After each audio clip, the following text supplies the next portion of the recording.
Hello दोस्तों, कैसे हैं आप सब। आज की हमारी कहानी है सौतेली।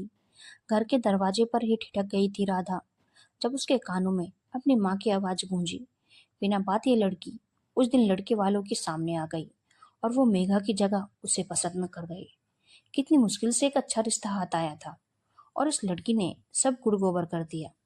पर राधा कौन पराई है छोटी, उसकी मौसी की आवाज आई थी। देखा जाए तो वो मेघा से बड़ी है, पहले उसी की शादी होनी चाहिए। तुम इतना गुस्सा क्यों हो? ये नियम कानून मुझे न सिखाओ जीजी। इस राधा को मैंने कभी अपना ना समझा। इसको देखते ही मुझे अपनी सौतन की याद आ जाती है। और इसके पापा जो इस पर जान छिड़कते थे, खुद तो चले गए, मेरी छाती पर इसे छोड़ गए। लेकिन मत भूलो, उस बेचारी ने नरेश जी के जाने के बाद पूरे घर की जिम्मेदारी अपने कोमल कंधों पर लाद रखी है। फिर ये सब शिकायत क्यों? तभी राधा के पैर से ठोकर लगने से कोई गिलास गिरने की आवाज हुई और वो दोनों चौंक कर चुप हो गईं। आ गई बेटा, मौसी जी ने कहा तो राधा ने उन्हें प्रणाम किया। गर्मी के दिन थे। झुलसती धूप में खुद को सूरज के कहर से बचाती सिर पर मलमल की चुन्नी लपेटे राधा का हलक सूख कर कांटा हो रहा था। और माँ की ऐसी बातों से उसे चक्कर ही आ गए थे। गर्मी से कुमलाया चेहरा और बदरंग हो उठा जब माँ ने जलती निगाहों से उसे घूरा। अंदर से मेघा ने आकर अलग बम फोड़ दिया। माँ इनसे कह दो, यही शादी कर लेंगी मोहित से। उस दिन उसे लुभाने में कोई कसर नहीं छोड़ी थी इन्होंने। सूखे होठों पर जी फेरते राधा ने कुछ बोलना चाहा, पर तभी उसका छोटा भाई रमन बोला, दीदी मैंने आपसे 4,000 रुपये मांगे थे और आपने सिर्फ 2 ही दिए। इतने कम पैसों में पिकनिक पर कैसे जा पाऊंगा मैं? कैसे लोग हैं ये सब, ना कोई पानी को पूछता, ना कोई सहानुभूति रखता। मुझसे हर एक को शिकायत है, मुझसे जैसे मैंने कोई जुर्म किया हो।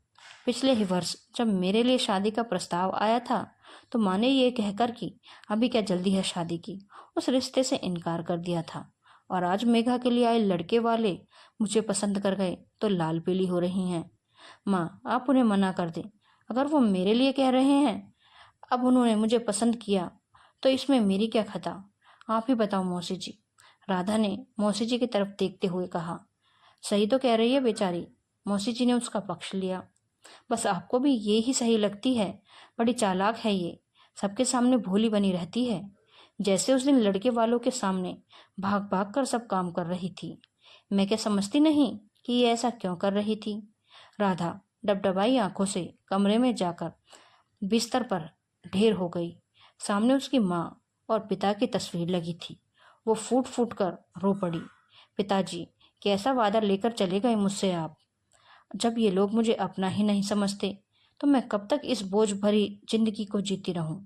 मैं कुछ भी करूं, इन्हें खोट निकालना है उसमें, लेकिन अब मुझसे सहन नहीं होता। और रो धोकर राधा हल्की होकर वो रसोई में घुस गई शाम का खाना तैयार करने। अगले दिन ऑफिस पहुंची तो उसकी पुरानी दोस्त नीतू मिल गई। उस समय तो दुआ सलाम ही किया दोनों ने, लेकिन लंच पर दोनों निकल पड़ी थी। पास ही एक रेस्तरां में जहां दोनों के मनपसंद डोसे बनते थे। कितने दिनों से प्रोग्राम बना रही थी वे दोनों। हालांकि मौसम गर्म था, पर पैदल ही चलती पहुंच गई थी वो। इतनी कमजोर हो गई है राधा तो, बिल्कुल भी ध्यान नहीं रखती अपना। वो बोली थी, मैं तो वैसी ही हूँ, तेरा प्यार छलक रहा है तेरी चिंता में। राधा हंसी। और तेरे लव अफेयर का क्या हुआ? मिस्टर बॉस का प्रस्ताव स्वीकार किया या नहीं अभी? कैसे करूँ यार, तू जानती है घर के हालात। अभी बहुत जिम्मेदारी है मुझ पर। और वो लोग क्या कर रहे हैं तेरे लिए? सिर्फ तानेबाजी। तेरी शक्ल देखकर पता चल रहा है कितना ख्याल रखते हैं वो तेरा। छोड़ भी, कोई और बात करते हैं। राधा ने टालना चाहा। नहीं राधा, तू बहुत भोली है, ये दुनिया बहुत जालिम है यार। तू कहाँ इस माया जाल में फंस गई? वो लोग तेरा बेवकूफ बना रहे हैं। कोई नहीं है तो मेरे अपने, वो धीमे स्वर में बोली। तेज कदमों से अब वो लौट रही थी अपने ऑफिस की तरफ। तभी नीतू बोली, ये गुलमोहर देख रही है सामने, कितने प्यारे लग रहे हैं, लाल लाल मुस्कुराते हुए। जबकि इतनी तेज धूप है, कोई भी झुलस जाए, पर इन्हें ये गर्म थपेड़े कुछ नहीं कहते। देख इनकी जीविसा विपरीत परिस्थितियों से जूझने की। राधा बोली, बिल्कुल तेरी तरह है ये, तू भी तो गुलमोहर जैसी ही है। हर परिस्थिति में मुस्कुराती हुई अड़िग खड़ी है, उन लोगों के लिए कुछ सुनने को भी तैयार नहीं। तो क्या बुरी हूं? आज से मुझे गुलमोहर ही बुलाया कर। राधा हंसी। नहीं, तो गुलमोहर है, पर अगर वो तेरी कद्र नहीं करते, तुझे उनके लिए घुलने की जरूरत नहीं। तू आज ही मिस्टर बोस को हाँ कहेगी, तुझे मेरी कसम।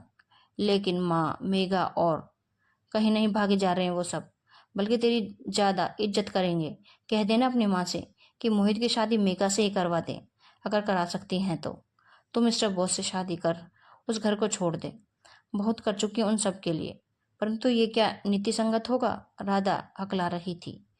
तू उनकी बेटी है, मानती हूँ तूने अपने पिता को वचन दिया था उन सबके साथ देने के लिए, उनका ध्यान रखने के लिए, पर किसी की गलत बातें सहना भी गलती को बढ़ावा देना ही होता है।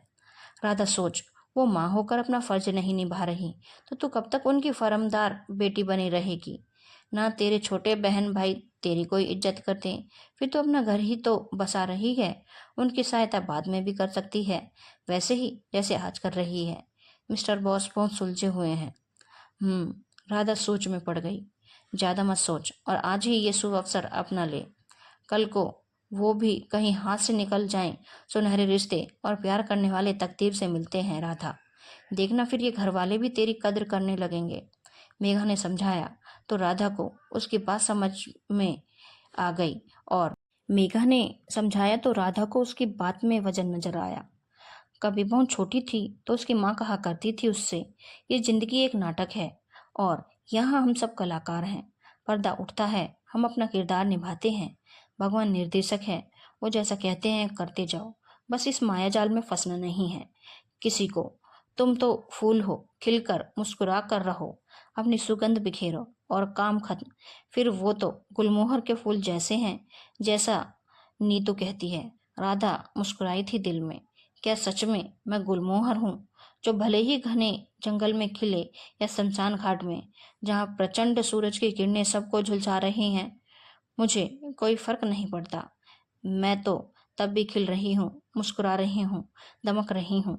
मेरी जिजीविसा ही मुझे जीवित रखेगी और खिलकर बिखेरने का हौसला देगी। राधा के कदमों में तेजी आ गई थी।